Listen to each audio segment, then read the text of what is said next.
Beralih ke informasi selanjutnya, sejak zaman dahulu di Kota Palembang, Sumatera Selatan memiliki tradisi unik dan menarik setiap menjelang Hari Kemerdekaan Republik Indonesia.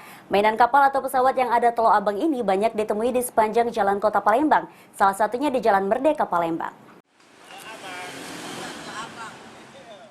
Menjelang Hari Kemerdekaan Republik Indonesia tanggal 17 Agustus di Jalan Merdeka, Kota Palembang setiap tahun selalu menjual pernak-pernik 17 Agustusan, terutama yang menjadi tradisi sejak lama, yakni telo abang.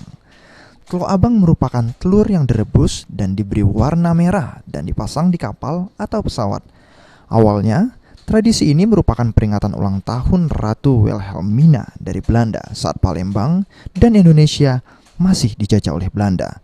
Setelah kemerdekaan, warnanya berubah menjadi merah atau dalam bahasa Palembang abang yang melambangkan keberanian dan putih yang melambangkan kesucian.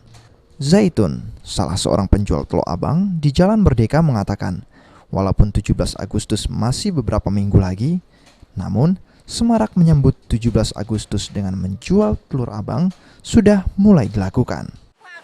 Berapa hari? Gimana yuk? Kalau banyak yang laku? Paling sikut dua, karena belum ini ya. Untuk harganya sendiri berapa yuk? Hah? Untuk harganya sendiri berapa? Kalau dari sanonya wae ini, kalau yang cak ini nah, kalau yang cak ini wae dari dia wae 35. Nah, kami jual 45, 40 kan. Itu telurnya sendiri gimana itu yang mulai? Kalau telurnya lain, kalau cak ini. Nah, kalau yang cak ini kalau pakai telur kami paling minimal 45 pakai telur. Itu harus telur abang ya? Iya, telur abang. Apa maknanya dari telur abang? Kalau telur abang itu kan, kalau abang itu kan warnanya merah kan merdeka, Kak. Oh, tanda 17, menyambut 17-an ya? Iya. Irawan, PAL TV.